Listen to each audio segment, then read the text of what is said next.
That comic podcast.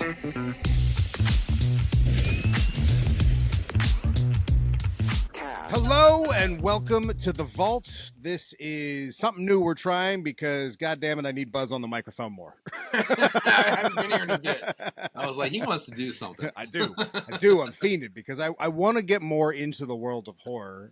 You and I have had many offline conversations about how I want to say I've seen a lot of things, but I don't actually want to watch them because I'm a bit of a bitch when it comes to a lot of these things. Okay. But I still really like. I get excited every year for Halloween time because I force myself in through a lot of these movies and I really do enjoy them when I'm done them. But hitting play is a bit of a bitch for me. It's like you get it right into the moment. I'm like, oh, I got something to edit. I've got something else I got to do. Stop, start. I do want to get more into this, and since it would make no sense for me not to pick your brain to find out more about what our resident horror master knows. You can put me on a much better path than me just Googling what should I watch this month. Right. You know what I mean? You get lost in it. So I figure what we can do is start something new where not only do I want to get some top fives, so what are your favorite type of movies in each of the, we'll say, subgenres of horror, but I also want to get some deep dives in on some things that are new. So that's stuff coming down the line, but I'd love to watch a couple of the new movies with you and then figure out more about where that lineage comes from when it comes to horror, because people can pull out a lot of things in filmmaking through a lot of directors, but there's very specific and unique nuances to horror that I don't think is mentioned as much as when I talk to you. Like when I talk to you, it opens up a completely different conversation than anybody else I talk to about horror movies or franchises. Yeah, I mean, there's so much lore. You've got it can be broken down into decades at this point. You know what I mean? Like, and that's kind of how I do it. I do it by decade. That's good. Because the genre changes, the fan base changes, the technology changes. There was a time when like there was never a smartphone in a horror movie, and now you have to consider like the idea of that you have access to like technology in a horror film, and that has to be sort of written in and written around. But yeah, I mean. Horror has so many subgenres, though. Like it has spliced into sectors upon sectors of it, and it's almost kind of like death metal music. There's like all these different versions of it, and I am sort of like a garbage disposal for it all. You know what I mean? I kind of like check it all out, and it's like within a few seconds, I know if I like it or if I don't. And if I do, it becomes a thing I get obsessed with. Like I remember Psycho Gorman telling you guys about that. Psycho I was getting you Gorman. hype about Toxie. And I was like, please go see this. You know what I mean? Like, I try not to promote anything that, like, just didn't hit on every cylinder for me. You know what I mean? And then the stuff that comes out that's kind of like, so people were like, I like that a little bit. Other people were like, it was okay. That sort of stuff just kind of goes to the wayside, And I sort of distill down to, like, to culturally distill down to the stuff that is really genre specific and I think is just dynamite, Also, it's hard to dislike some things if you know what you're going into. Like it's my biggest thing is I probably like too many things, but that's because I try and figure out what's the focus here. Like that's why you and I have, I'll just admit this here. I think I've admitted it on the show before, but like I want to say I've seen the Terrifier movies, but I know those are damn near, it's just gore. It's a gore fest with no plot, and that will drive me crazy. Yeah, I want to say I've seen it, but I have no interest in actually going through that. But if there is lore and something interesting, talking to you about it will give me this history lesson that I feel like could make the movie more palatable than just a gore fest. I'll tell you, doing the Monster Mania Horror Con for so many years now, I mean, probably over 10 for sure, you meet all these people. You meet all these fans in person. You see them wearing the T-shirt. They're in the costume. They're checking out your stuff. You're pitching your own stuff. And then you end up in a conversation of like why they're there, what they're into, what they're big about. And, speaking of Terrifier, that was something that I missed completely. I wasn't entirely like a clown guy. And I am. But hearing the chatter, like if something is out there that's of note, people will talk about it. And I think that's like why you were probably hearing about it and seeing about it. And even though it's not really like your forte, now you're kind of like, what is that? What's that about? Because there's got to be a reason why people are talking it up. Well, okay, so let's just get a couple. So if this is issue 1 of the horror journey that we're going on, just to get a few things out. 2 primal fears of mine. One is clowns, because my mom was obsessed with clowns when I was growing up. So there were clown figurines all over the house. And my sister, one time when I was sleeping on the couch, woke me up to watch Killer Clowns from Outer Space, and that movie traumatized me as a You're child. in the wrong place. That movie you're in the wrong place. ruined me for a while, and because everywhere I looked, there was like, I'm thinking I'm getting hit with acid pies any minute now. I thought it was for sure Poltergeist. Poltergeist got me, dude. That little clown under the bed, fuck That thing clown. is crazy, dude. Yeah. No. But the other one, other primal fear of mine is anything that's just enough bigger than you where you're gonna struggle, but you're still gonna lose. Okay. You know what I mean? Like the bear scene in The Revenant, or the dogs in Django. Mm-hmm. You know, those kind of scenes just because you know it's nothing but torment. Like, I think one of the worst horror movies for me, and no one else agrees with me here, but is The Gray, which isn't really a horror movie, but it's about the wolves that keep picking people out in the snowstorm. Real horror, real life horror. I mean, life history, you know, Animal Kingdom, like, it's a very scary place. Oh, I love animal attack movies, and it's because of that. I went through a weird thing with a tiger once when I was younger, and because of that, now that is that and sharks. I also went through a shark thing when I was younger too. I got a snake thing. I can't handle them. I can't handle them. All right, Andy. So for me, monster movies of that kind of degree of not big monster movies are fun, but like the little monster movies, like I think the raptors are more terrifying than the T-Rex, even though the T-Rex is cooler. Right. Does that make sense? Yeah. So yeah, I love monster movies. I love and I love animal movies. But like I never really got into slashers, and I never really got into paranormal stuff.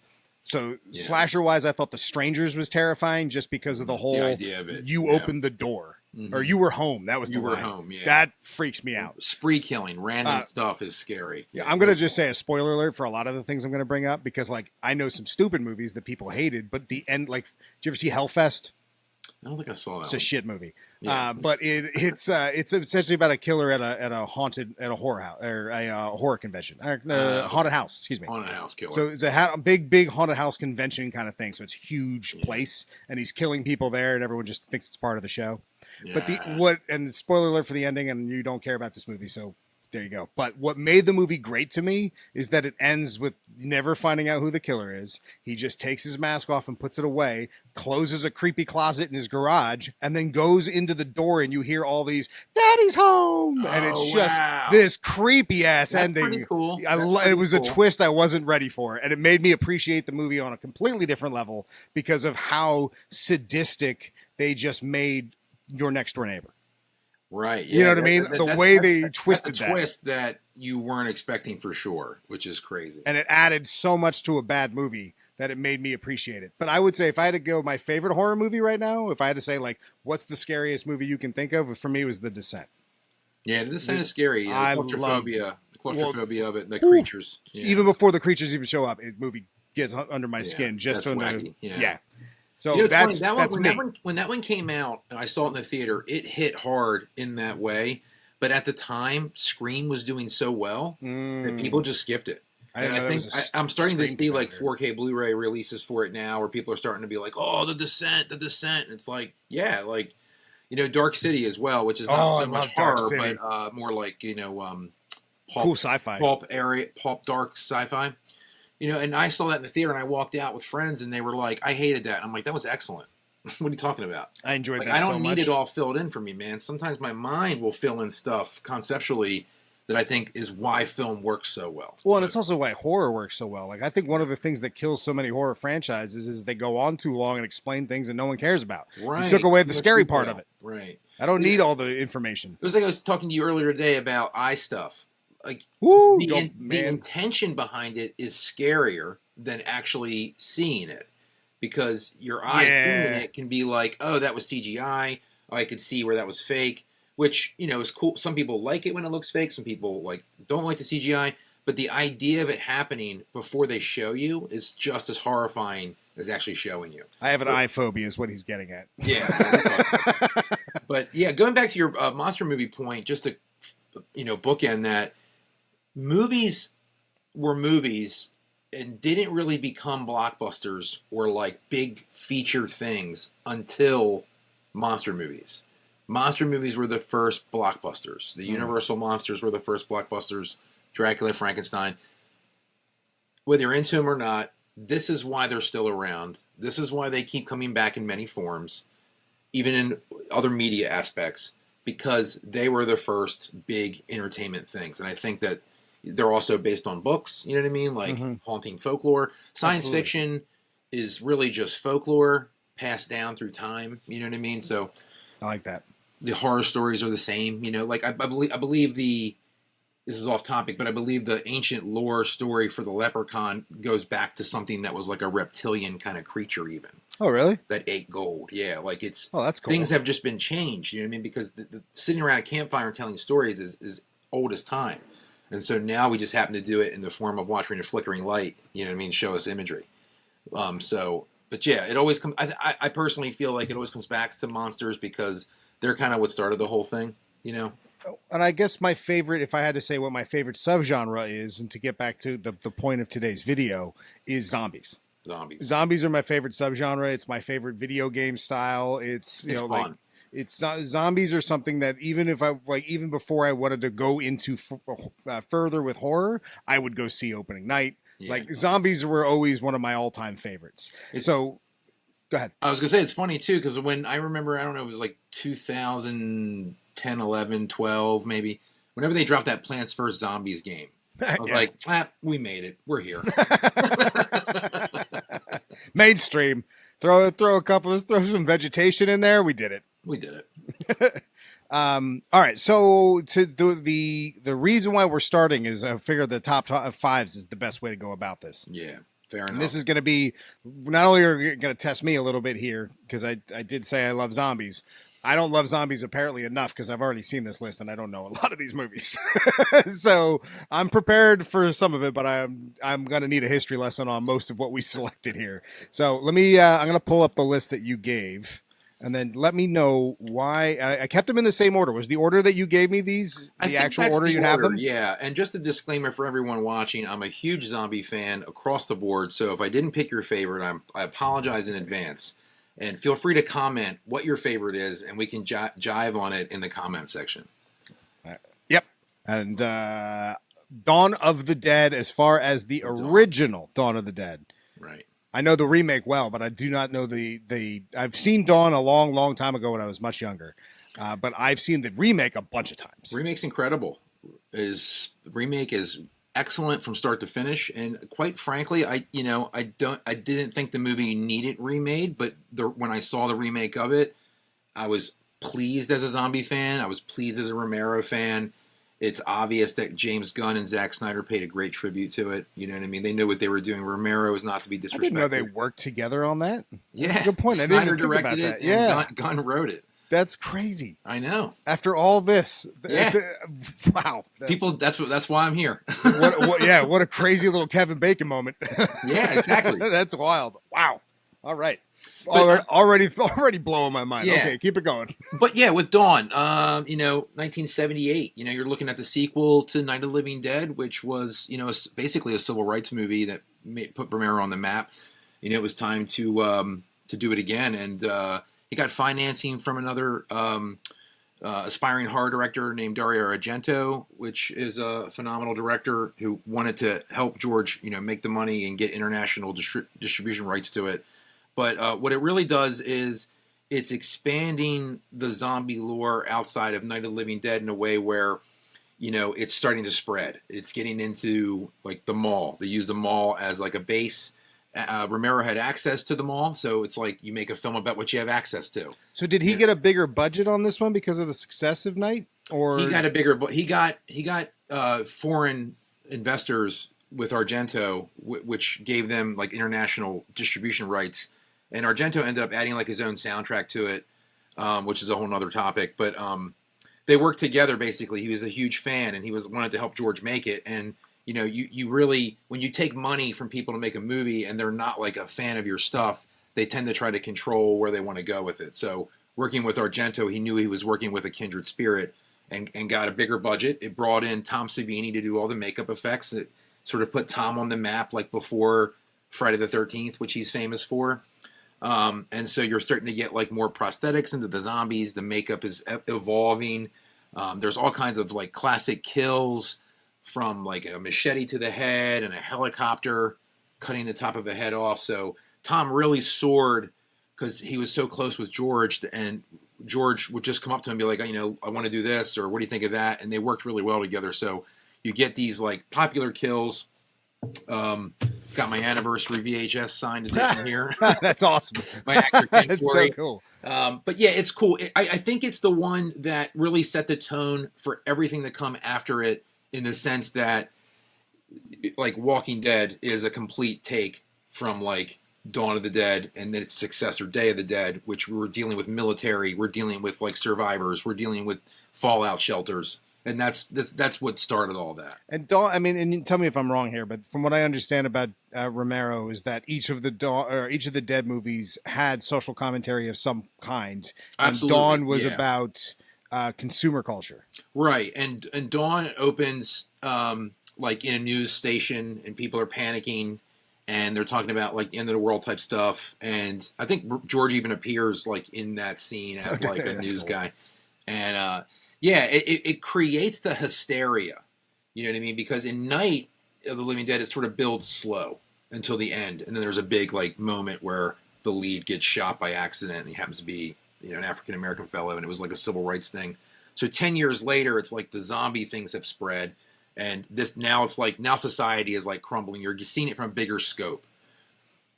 Well, yeah, because wasn't Land of the Dead? It was America was the represented sanctuary city outside, and that how we were going into the rest of the world and disrupting other countries, I think was the point of how we were farming for things. And the zombies started going back to regular life, and they started forming their own society again. Right. See, that's where I think the message.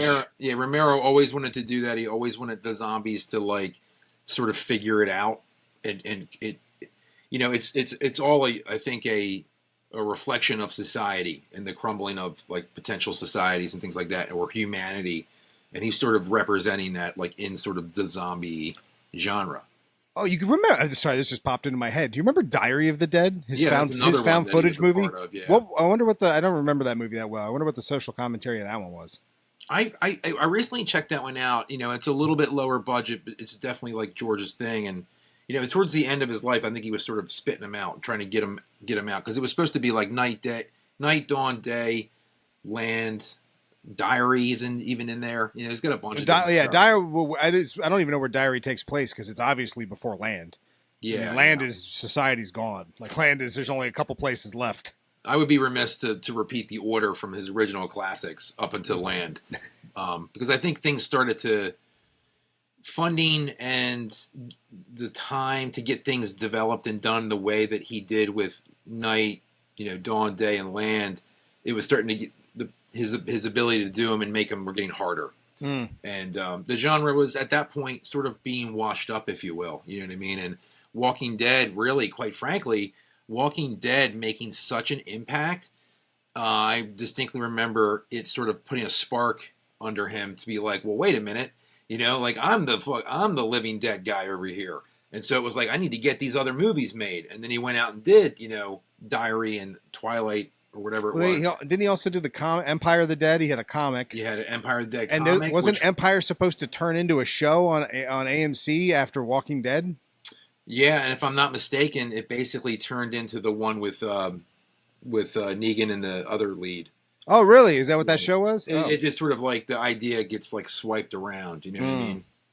Yeah, I mean, I could do a whole episode on Walking Dead and where Kirkman got all his ideas from, because Walking Dead, the comic, originally started off as a Night of the Living Dead remake comic, and then Image was like, you can't do that because Romero has it trademarked now, because it used to be public domain through like a trademark problem. But yeah. Well, yeah, I remember it was Night of the Day of the Dawn of the Son of the Flesh-Eating Humanoid Zombies Part 2. Or somebody dubbed the audio like a lip read, which was a hard... I actually used to have a copy of that. And it's impossible to find. I'm sure it's on YouTube. It's probably uploaded. It's wildly offensive. Yeah, no, it absolutely is. Like if you go Googling that's on you. Yeah, I don't even. It was definitely crazy, man. Really offensive. Yeah. But I remember also at one point the kid like shows his face in the middle of the movie and he goes, "That's what happens when you don't re-up your copyright, George." And then it goes back into the movie. Right. Well, it's not George's fault.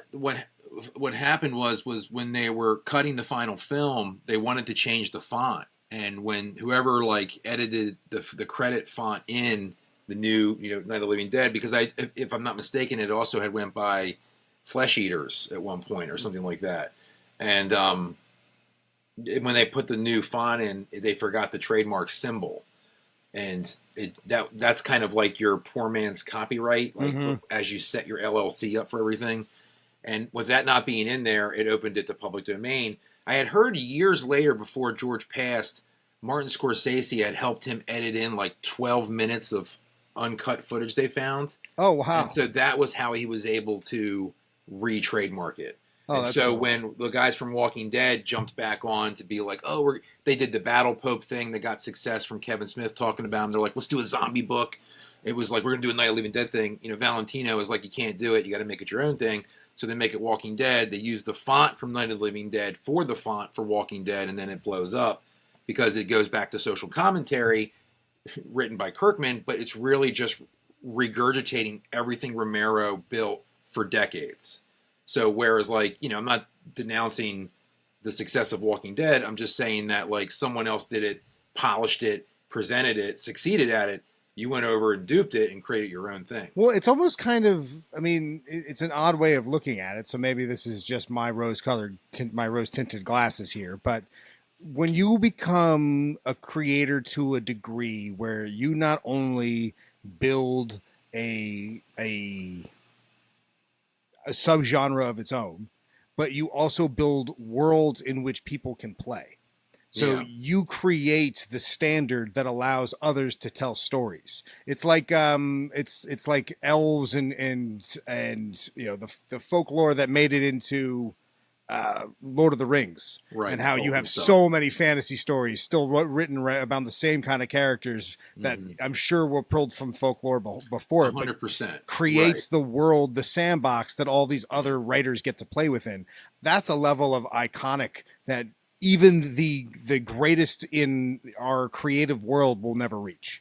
Only few people, George Romero, George Lucas, right? You know what I mean? Like they build. No, I totally agree with you. I think that like once you put the time in, let's say you've got 20 years, of developing the stuff, but you really have 30 or more, and you create a sandbox, you create a template for people. I mean, Of the Dead is a template now. It has outlived George to the point where now his daughter is doing another film. Oh, really? Oh, that's cool. Yeah, I think it's called Queens of the Dead, and it's like sort of a LGBTQ version of it. Okay.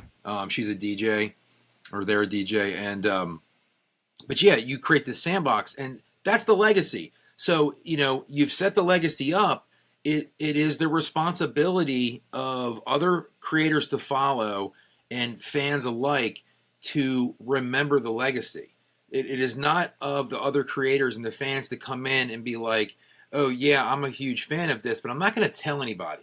I'm just going to create something that I'm inspired by it for, and I'm going to act like I made it all up on my own to seem extra special.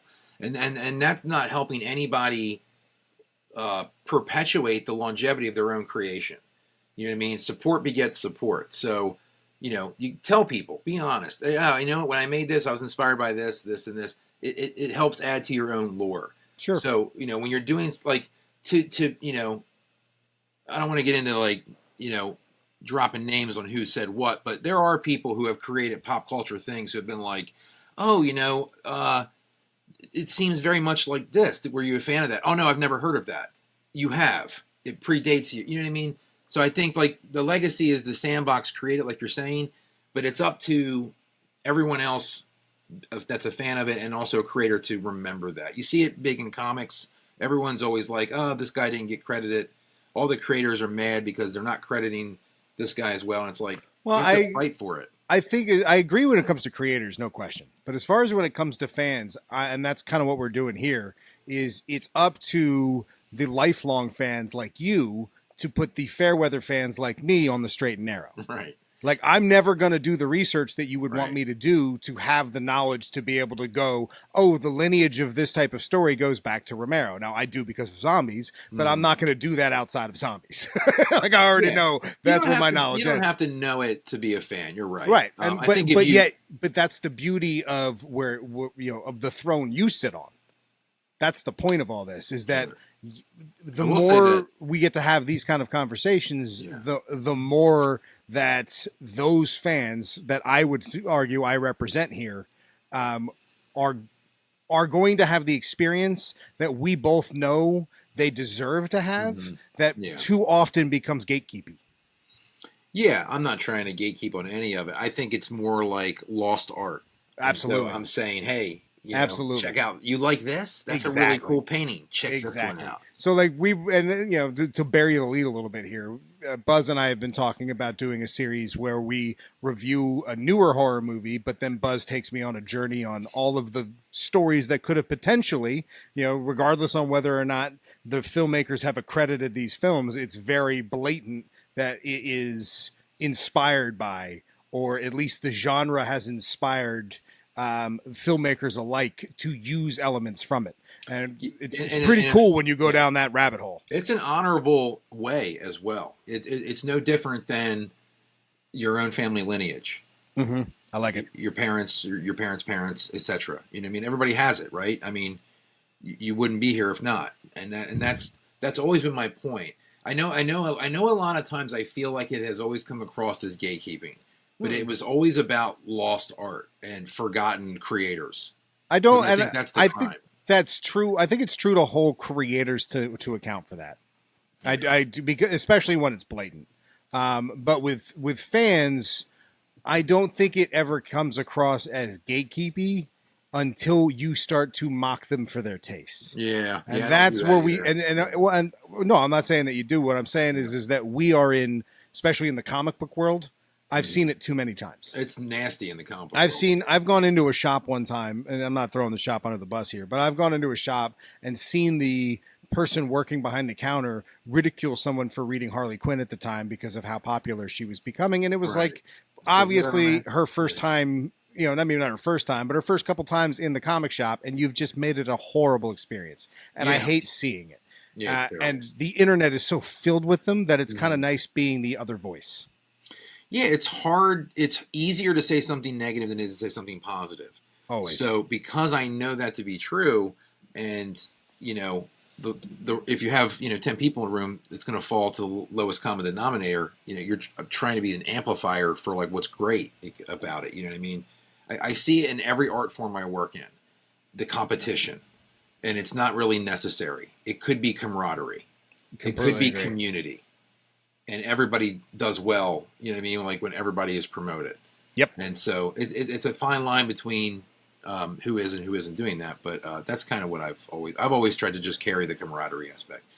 Second from the top 5, number 4, Serpent and the Rainbow. First off, I just have to say that when you sent me the photos on what you wanted to talk about, you sent me a tiny little image. Oh, was it tiny? Of this page. There's a reason I'm bringing it up. Okay. So I went through and Googled the name Yeah. to try and find a bigger version of this to it's an show. old movie. Well, the first image that pops up, spoiler alert for anybody who doesn't know this, is a giant snake coming out of a zombified person's mouth, biting a dude in the neck. And it was shown 7 or 8 times. Yeah. And that was one of the wildest images. I thought I had an idea of what this movie was until I saw that image and went, nope, I had no clue what I was in store for with this one. So what the hell is this? Serpent and Rainbow, it's one that I even myself forget about a lot because it kind of flew under the radar as well. The reason why I bring it up is because, right away, it's directed by Wes Craven from Nightmare on Elm Street fame and many other movies like Scream and stuff like that. And I don't know if it is quite... Yeah, I would categorize it as a zombie film because it's based on a book that goes into the Haitian culture around voodoo and its processes of like dark magics that would use certain herbs and powders and things to poison people in an undead like state. Oh, hit the And final line of the trailer when he's got the mark on his head and he's just saying, "Don't bury me. Don't let him bury me. I'm not dead." And I was like, "Oh, this is a different kind of zombie movie. This is totally a right. wild take." Yeah, and it's more of a psychedelic nightmare in a lot of ways when you watch it. It kind of plays like Jacob's Ladder, and so you don't know what's dream and reality. But at the end of the day, Bill Pullman is in the film as, I believe, an anthropologist who's funded by a corporation to go find out about this like ancient voodoo stuff that could potentially be used as like a super anesthetic. And when he goes into the culture, there's like murders and stuff, and he basically falls into the whole pattern of it. And as you can see in the poster, you know what I mean? It's wild. It gets pretty just, intense. Dude, maybe don't look up the Night of the Day but this one, look the trailer up. It's a wild ride. It's a unique take. If I'm not mistaken, one of the very first zombie films. What? I didn't even notice it says "Don't bury me. I'm not dead" on the poster. Yeah, the poster right. that I found and told a whole story about. Like it was my bad. Oh no, you're good. What I was going to reference though was like Bela Lugosi was in a movie back in the 30s called White Zombie, where the band got the name from, and White Zombie kind of had a similar story. You know what I mean, about a guy kind of controlling the dead when really they were like under a spell from a concoction. So the whole concept of like Baron Samedi and the voodoo culture and stuff, it's kind of where we get like undead from, and so. Bringing Serpent and a Rainbow into the top 5, I wanted to do it because I felt like it's one that most people just never see, and it's one that kind of is a really good story from a very popular horror director from other genres who is touching back into where zombie lore and zombie folklore kind of originates, and that's cool. Why it's on the list. That's cool. I like that. Yeah. All right, let's go to the next one. or not. Come on, go to the next one. Go to the next one. Don't look at the sidebar. This is great. This is an image that a lot of people have seen, but that not a lot of people have seen the movie of. What you're looking at is a zombie conquistador, quite honestly. But Zombie, also known as Zombie with an I, but Zombie 2, was originally written as an unsolicited sequel to Dawn of the Dead. What was it? Right. That's so funny because it says if you like Dawn of the Dead, you're gonna love Zombie. Right. So they were sort of like, the Italians were so inspired by Romero, obviously with Argento wanting to work with him on Dawn. They wanted to do a sequel to Dawn, and they kind of jumped the shark, if you will. No pun intended, since there's a zombie fighting a shark in the movie. That's in this, right? Okay. Right, yeah. So, Lucio Fulci, Italian director. I brought this in because it's the Italian genre of horror movies that is its own genre altogether. It's a sort of a movie that kind of does things that have been done before, but it also ups the ante on gore, grossness, grotesqueness. It done in a very it had a big budget for Italy, but nowadays the effects would be dated. But they do things, as you can see in the main image of the zombies, pretty, like, that's a pretty gross looking zombie. Oh yeah. And so there's a lot of blood. There's a lot of like really like sort of like squirmy scenes that are in this film, and people love the trailer is so action packed. It's like it's like a shootout, just a nonstop shootout. Fulci set a tone in Italy the way Romero set a tone in America, and Fulci's tone, they were pumping these movies out pretty fast. I think there was like 5 zombie films in Italy. Zombie itself is kind of his first like smash hit, if you will, for doing like the zombie stuff, and that's why they made so many sequels. But unsolicited sequel to Dawn, and it's got some really cool kills. There's an eye gouge scene. No. It ended up on the Video Nasty list, which is like a European list for banned films that kids might get access to renting. So growing up, it was always like a VHS that like we sought after. If there was a big old pile of VHS and there's 100 copies of Home Alone, you're like looking for the one Lucio Fulci movie in the bottom. So when Suncoast Video as a store in the mall would open up, I was in there every weekend looking for like the next in the Fulci line of films, because the Italians, they kind of like they were trying to up the ante. They were trying to make it grosser, more grotesque than what American censors would allow. Oh, it seems like they succeeded there, They definitely did, Bob, and the shark zombie scene. Whew, Yeah, that's a special moment.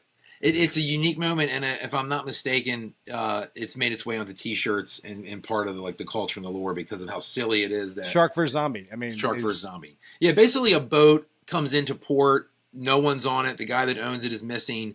The police investigate, and there's a zombie on it, and then the police get killed. The zombie gets blown over the boat side and sinks down, or ends up with the shark in the sea. Just watch it. I'm not gonna explain it. Does it actually have anything to do with the plot, or did somebody just go, "What if a shark fought a zombie"? That's pretty much what Fulci was doing. Fulci was awesome. like, That's awesome. why I don't need to explain this. Right? You want to see right? a shark and a zombie? That's his whole genre. His whole genre is just doing weird things that kind of don't make sense, but also are like, oh my god, I can't believe they did that. Oh, it's a real shark too, by the way. This isn't It is trained shark. Yeah. The zombie fighting it is the shark's trainer.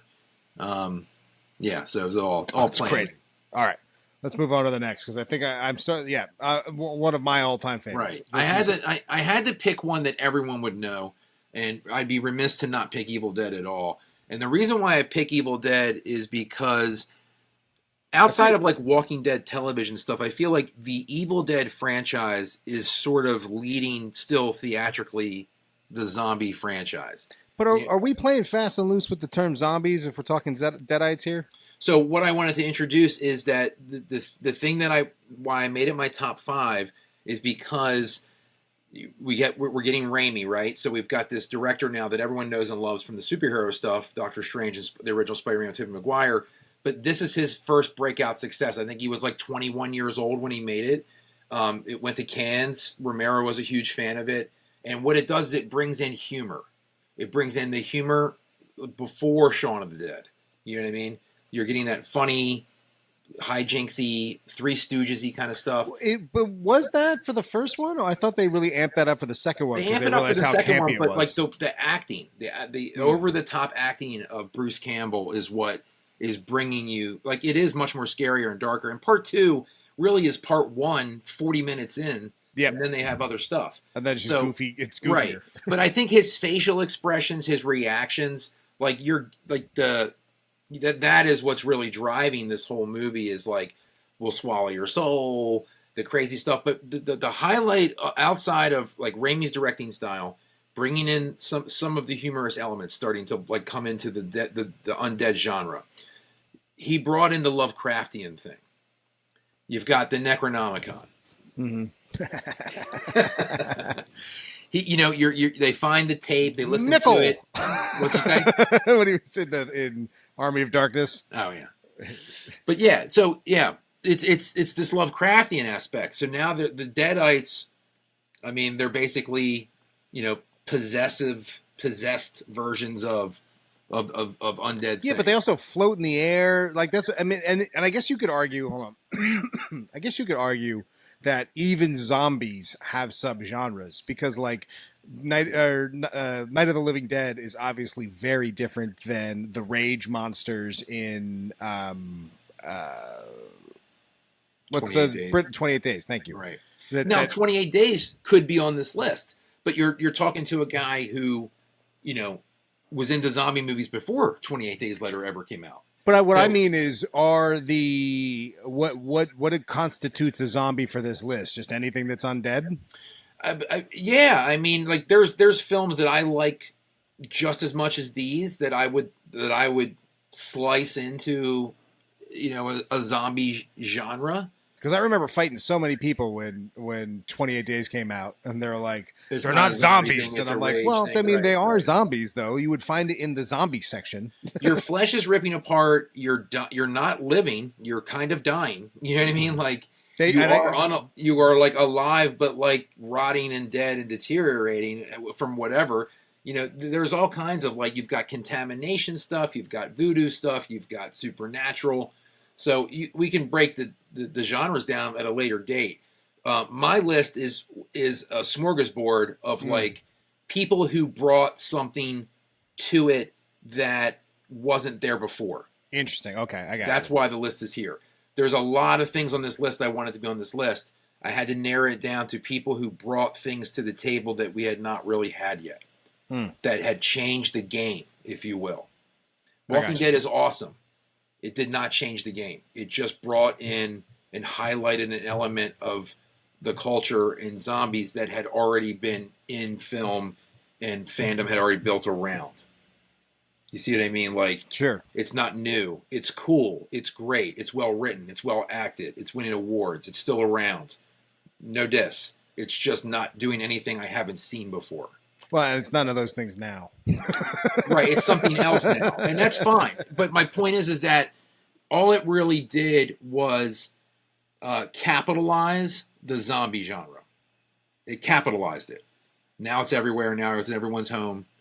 You know, domestic violence rates are up because people are arguing about how they would survive it. You know what I mean? Like, wow. so good for Walking Dead, for zombie culture, to get everyone back into it again. But it was already there, and it was there in the form of some of these films on the list. It also killed the vampire trend, which I was just happy to see It go came away. in and just knocked Twilight like right out, and they went underground. And True had their own Blood. thing. Yeah, it was too many vampires. Yeah, Got to move on. yeah. I'm good with vampires coming back now. Everything comes back around again. Everything Gets oversaturated. Sinners was outstanding Right, as far as a right. modern vampire flick. Happy to see that But come back I around. remember in the chat we were talking about how, like, they were like, "Oh, have you seen it? Have you seen it?" I'm like, "Yeah, I'm going to see it," but like I kind of already saw it with From Dusk Till Dawn, and they're like, Well, "Oh, it's totally different. It's totally different." And then I find out that Coogler is like, "This is my tribute to Dusk Till Dawn." Like, there's no question. no that lie. it's- No, he says it in words. You know what I mean? Like, Yeah. he said you it. could, even watching it, there's no question that it's There was inspired no question by in it, but like the man was open about it. Like, I wanted to do this, which is kind of cool because it needed done. Because that's a movie that is in my like top 10 movies of all time that a lot of people forget. You know what I mean? Because things just new generations come in, new stuff comes in and takes over, and the old stuff goes to the wayside. But the nice thing about the success of Sinners is there will be people who watch From Dusk Till Dawn for generations to come, because that's now its own franchise. There's back 7 in- more yeah. movies of that Yeah. coming around. So the bigger the fandom around Sinners gets, the Right. more likely it is they will stumble across what was. Dusk Till Dawn is back on Regal's list for re-release for Halloween for October. Oh, that's cool. Yeah, That's there's cool. a 31 movie at Regal. Every day is like, I think tomorrow is Casper. I think like last Friday was Candyman. So every day at Regal they're showing a horror film that's a classic, and Dusk Till Dawn got in the list. And of course, Halloween 3 is on Halloween Day, so everybody can eat that.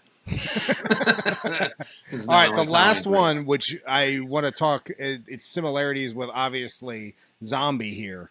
So Zombie was an unofficial a sequel to Dawn of the Dead, right? This is an unofficial sequel to Night of the Living Dead, yes? Correct. So John Russo, who co-wrote Night of the Living Dead, Night of the Living Dead was so successful, everyone wanted to get their hands in and do more. Like, what can we do next? What can we do next?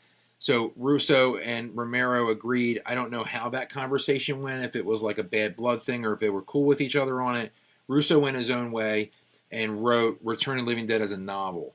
And the novel itself, very rare book to get a hold of, it's quite a collectible, is not anywhere near what the film Return of the Living Dead had become. Oh, I bet that. Yeah, it was Russo's concept to do basically expand on the Night of the Living Dead. That that they find out that the military is involved and there was contaminants and stuff like that, and it was very serious. And then he sold the rights, and the producer took it to a new direction and brought in Dan O'Bannon, who is like the godfather of like the Alien scripts and franchise. And O'Bannon does his own take on Return, and it starts to get comical, and it starts to get like satirical. And it is the first time in zombie culture and lore that we're using the whole brains thing. So you have the most popular zombie of all time, the Tarman. You have the half corpse, is the corpse on the table, who is dying hurts. That's her, right? Yeah, well, not having It hurts. yeah.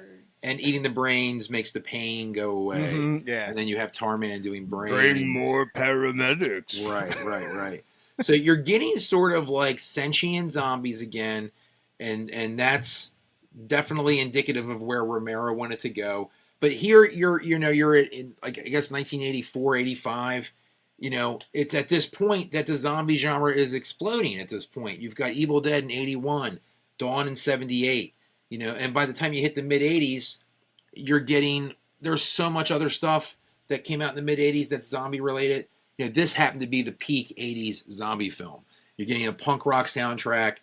It's taking the zombie. It's such a fun movie. It's so much fun. You're taking the zombies into an urban direction, and they're amping up the hijinks, the comedy. It's got a comic booky feel. I just got to work on the comic book for it. Yeah, that was so cool when you sent over that first image. I was like, "Oh shit, Tarman!" I know. I pinch myself now as a teenager. Like I used to seek that movie out on VHS all the time to watch. Wore the tape out, and now the culture around Return is bigger than ever. Every horror con you go to, there's people dressed up like the characters. The merch is everywhere, and there's a remake in the process, but it had to be my number one because of all those elements. Now, it's an interesting list because of the premise that you put around it, because it was really about what evolved and added to the zombie lore. Yeah. I would be interested, and maybe this is for another show. Maybe we'll revisit this maybe next year or something, but another 5 that are specifically your favorite. Oh, not that changed the game, but if it's on, I got to watch it.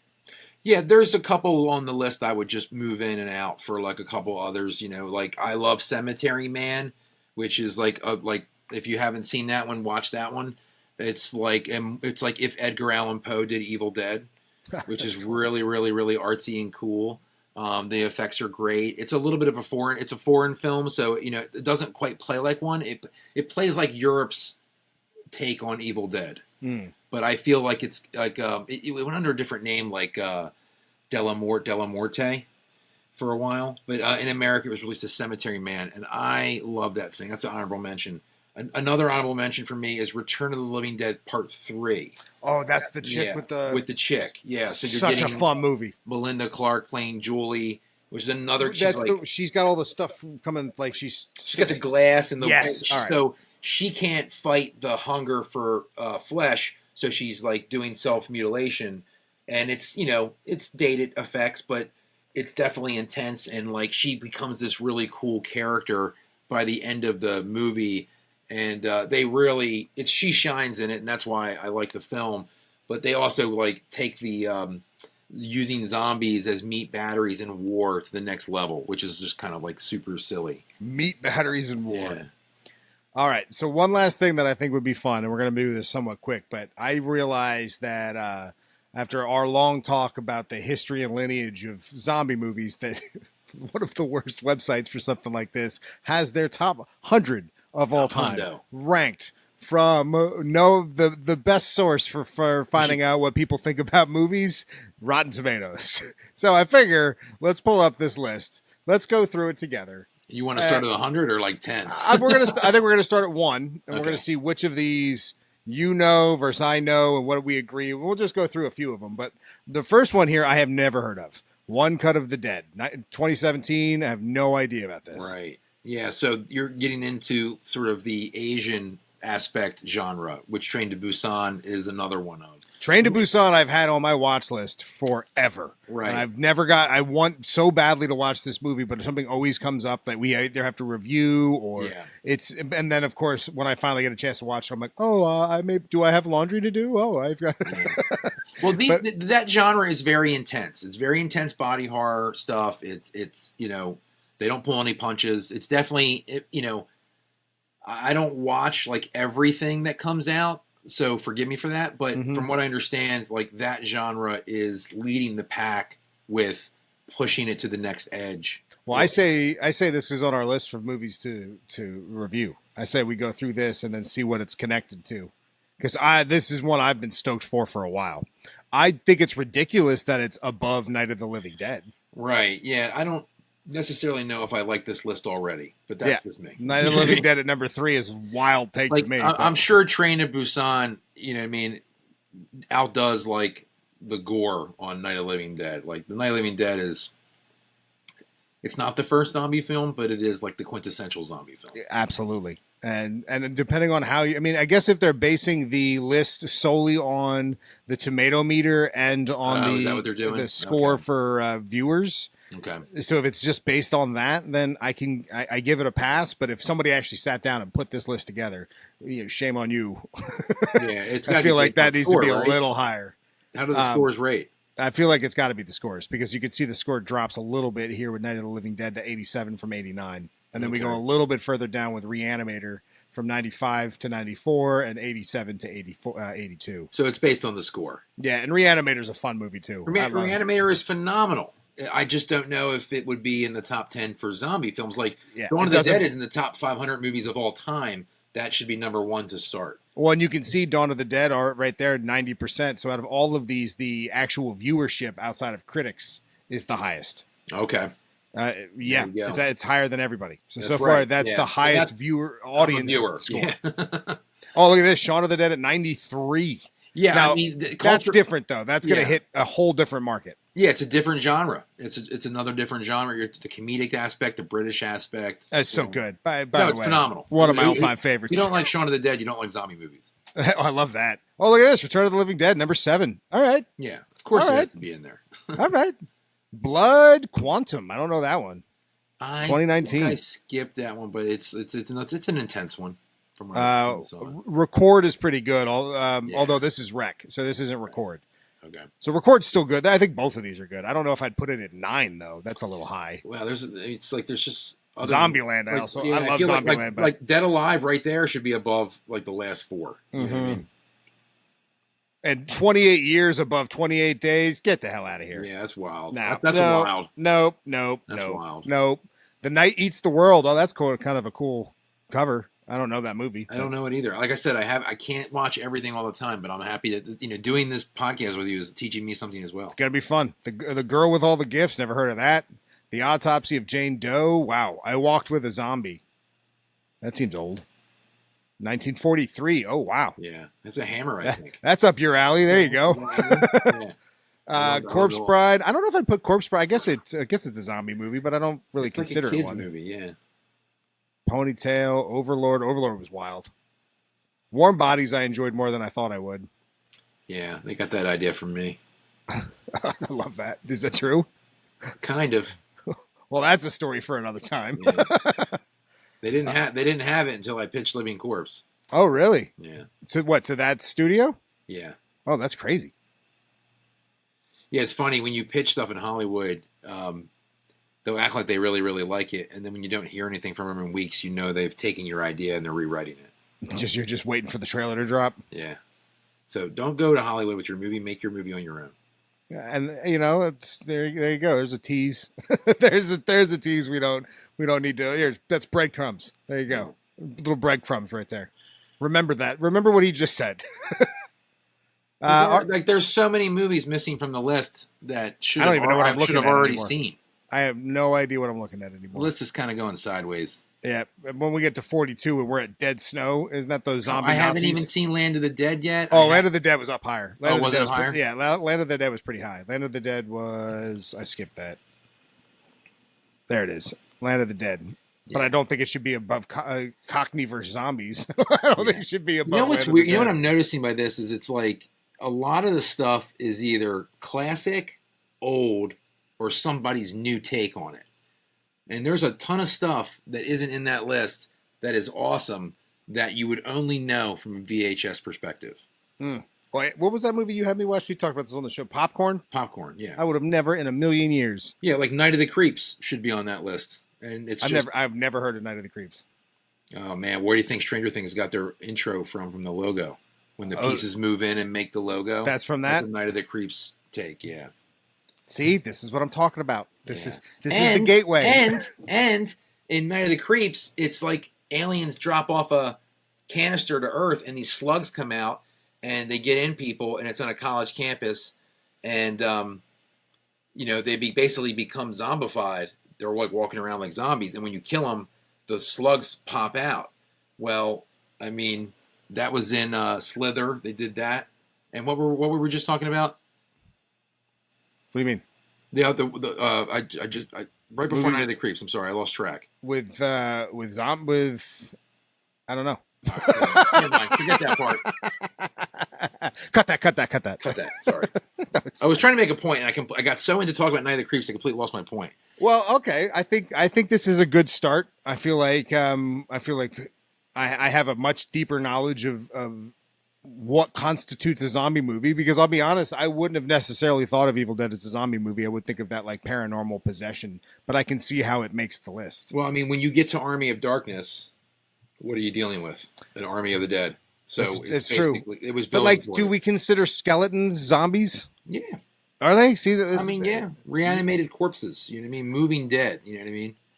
It's going to be so funny where you and I are going to agree on everything, but some of the most minute, dumb details. I mean, it's only called the Evil Dead because they couldn't call it the Living Dead. You know what I mean? Like, I didn't even. You have think to of that. change Wow. the name at some point. To That's something funny. Else. Yeah, that's funny.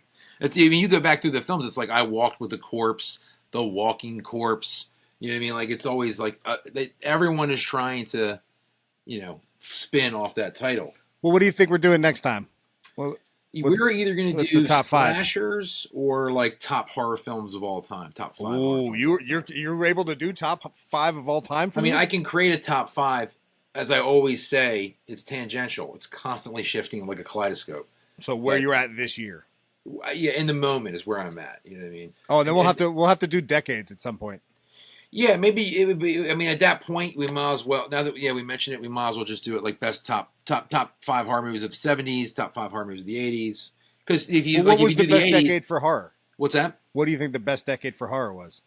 In my opinion, I mean, it's probably the 70s and 80s because everything that's coming out today is just emulating that stuff. So anything that comes out, I can compare it to something that came out before. Most likely. Some of the A24 stuff is kind of taking new takes on old folklore or like old horror. You know what I mean? Like there's you're looking at like a different type of history in those areas where you can tell a horror story, like The Witch, for example. Oh, what a wild movie that was. Things like that. Like it's a different type it's another genre, you know what I mean? But it is interesting how hard that must be. I mean, not to go down this rabbit hole again, because we got to start wrapping this up since we've recorded for almost an hour. This is supposed to be 20 minutes. Yeah. No, it's fine. It's a fun conversation. But I think it is interesting when you think of, what was it? You know what? I'm drained. I'm drained. We're calling it's all good. We're calling it. We're doing one more of these.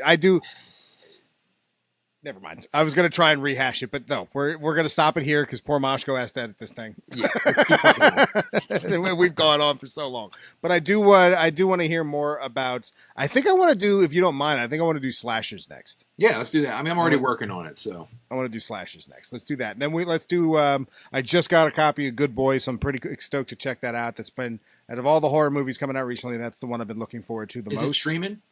I don't know if it's streaming. Is it going to Shudder? I don't know. I'll find out. I'll look it up. I'll make sure I get a hold of it. I think it's Shudder. Let's see. But regardless, I know that it released on October 3rd. Okay. So it's been out for like a week or two. It's definitely, when is it coming to streaming? 3 days ago. I don't know. I'm not going through this, but we will. Let's watch that, and then let's think of some movies that are in the same vein. I'll come up with one or two. You come up with one or two, and canine horror. We'll Dog Soldiers. Hey, now that's a great werewolf movie. Hey, I know something. I've never seen it though.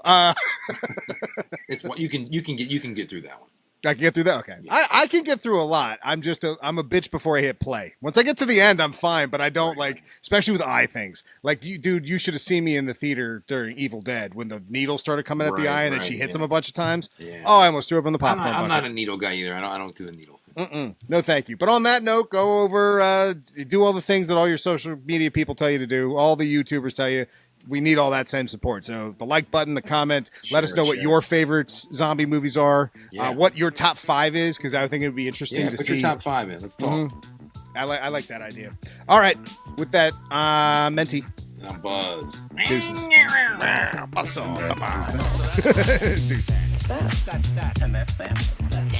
That's that. That's that. That's that. That's that, huh?